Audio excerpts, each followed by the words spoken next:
అభివృద్ధికి వైసీపీకి పైగా పైగా పాత ఎమ్మెల్యేకి ఏమాత్రం సంబంధం లేని మ్యాటర్ అండి.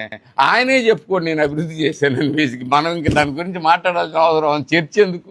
ఆ క్యాండిడేట్ పేరు కూడా దండగా బేసికల్ మాట్లాడుకోవడం కూడా దానికి ఇంత నోరు కాస్త ఇంత నోరు అయింది, దాకా కాస్త చెంచా అయింది. కూటమి కార్యకర్తలు ఫైటింగ్ స్పిరిట్ రగిలిపోతూ ఉంటుంది ఎప్పుడైనా కానీ. రెడీ ఎప్పుడైనా కావాలంటే రమ్మనండి, హ్యాపీగా చూసుకుందాం. వైసీపీ కార్యకర్తలందరికీ చెబుతున్నా, మీరు స్వేచ్ఛగా పనిచేసుకోండి, మీకు ఎవ్వరికి అడ్డం లేరు.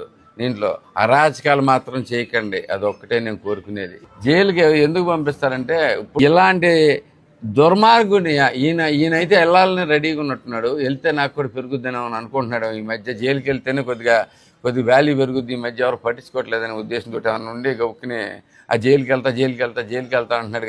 కానీ ప్రజలందరి కోరిక అయితే మాత్రం ఆయన ఒక్కడిని మాత్రం పంపించాలనేది రాష్ట్ర ప్రజలు మొత్తానికి కోరిక, ప్రజల కోరిక. అది అయితే బాగుండనేది మనమే కాదు, రాష్ట్ర ప్రజలందరూ కూడా హర్షిస్తారు. ఆ క్యాండిడేట్ పేరు కూడా దండగా బేసికల్ మాట్లాడుకోవడం కూడా దానికి. ఎందుకంటే అంటే ఏదైనా పనికొచ్చే మ్యాటర్ ఒకసారి ఎప్పుడన్నా ఏదైనా మాట్లాడతాడేమో అని చూస్తాను బేసిక్గా. ఏ రోజు పనికొచ్చే మ్యాటర్ కానీ ఇది కానీ ఉండదు. 4-5 సెటైర్ లాగా మాట్లాడతాం, 4-5 చేసుకుంటాం, పిచ్చి మాటలు మాట్లాడతాం, దాంట్లో చెల్లిపోవడం. ఇదివరకు అయితే నోరు బాగా మిగిలేది, ఇప్పుడు కొంచెం తగ్గిపోయి ఈ రేంజ్లో వస్తుంది బేసిక్గా. ఇంత నోరు కాస్త ఇంత నోరు అయింది, దాకా కాస్త చెంచా అయింది. ఆ చెంచా కూడా త్వరలోనే కుట్లు పడిపోతే మనకి గోల్ లేకుండా ఉంటుంది బేసిక్గా. Thank you. ఎలక్షన్ ముందు జగన్మోహన్ రెడ్డి నేను ఎవ్వరికి పావలా కట్ట అవసరం లేదు, నేను ఇస్తానని చెప్పాడు. 5 ఏళ్ళు ఉన్నారు, చేశారా? చేయలేకపోయాడు. జగన్మోహన్ రెడ్డితోనే చెప్పించాడు ఈయన. టిడ్కో అప్పటికి రెడీ కాల, వీళ్ళు అసలు కట్టలేదు. ఈయన మాత్రం రంగులు ఎంచుకుని రెడీ చేసుకుని పెట్టేశాడు. మనం చూస్తే మున్సిపాలిటీకి అప్పచెప్పలేదండి. అది మున్సిపాలిటీలో ఒక్క రికార్డు లేదండి. వీళ్ళు పలానా ప్లాట్ కొన్నాళ్ళకి ఇచ్చాము, దీంట్లో ఇచ్చాము, ఇదంతా సెటిల్ చేసుకున్నాను. ఇప్పుడు ప్లాట్ ఇచ్చేటప్పుడు అప్పచెప్పేప్పుడు అందరి దగ్గర సంతకాలు తీసుకుంటారు కదా బేసిక్గా. అవన్నీ కూడా ఎక్కడున్నాయో తెలియదు, ఎవరి దగ్గర ఉన్నాయో తెలియదు. ఇచ్చామంటే ఇచ్చేసాం, దీంట్లోంచి పడేసుకుని వెళ్ళిపోయారు. ఎంత దారుణమైన పరిస్థితులు ఉందంటే అంత దారుణంగా ఉంది. మంచినీళ్ళు లేవు అక్కడ, ట్యాంక్ కట్టారు, వాటర్ ఇచ్చారా? మీరు చెప్పండి ఎవరినైనా ధైర్యం.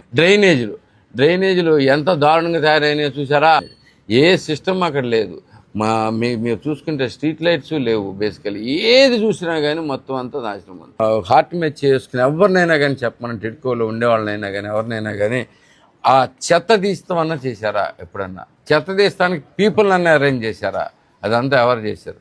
మొత్తం క్లీనప్ చేసుకుంటాం కానీ ఇది చేయటం కానీ ప్రతి ఒక్కటి మేము చేసుకొస్తున్నాం. దీంట్లో టిడ్కో గృహాలు రుణమాఫీ అనేది చాలా మంచిది, నాకు కూడా చాలా ఇష్టమైన ప్రోగ్రామ్ అది. దాంట్లో తేడా లేదు, నేను ఎవరిని డినై కూడా చేయట్లా.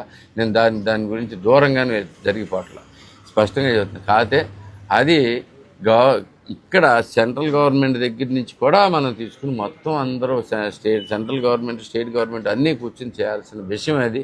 దానికి టైం పడుతుంది. నేనైతే పూర్తిగా ప్రయత్నం చేస్తూ ఉన్నాను. చంద్రబాబు నాయుడు గారిని కూడా ఒప్పిస్తానికి కూడా పూర్తిగా ప్రయత్నం చేస్తున్నాము. ఇదే దీన్ని మేము ప్రయత్నం చేస్తున్నాం. కానీ ఈలోపు కొంతమంది చేరిపోయి వాళ్ళ ఈఎంఐలు కట్టొద్దు అని చెబుతున్నారు. ప్రజలందరికీ చెబుతున్నాను, ఏమంటే ప్రయత్నం అయితే జరుగుతుంది. నేను సక్సెస్ఫుల్ అయితే మన అందరికీ మంచిది, మీరందరూ గుర్తుపెట్టుకోండి. నేను ఒకటే చెబుతున్నా. కానీ ఎవడో చెప్పాడని ఈఎంఐలు కడతాం మానేస్తే మీరు బ్యాంకులను ఎవరైతే ఎవ్వరూ ఏమీ ఆపలేరు, ఎవరు ఏమి చేయలేరు. వాళ్ళు కోర్టుకు వెళ్ళైనా తెచ్చుకోగలిగిన కెపాసిటీ వాళ్ళకు ఉంటుంది. కాబట్టి ఇది మాత్రం ప్రజలందరూ గమనించుకోండి.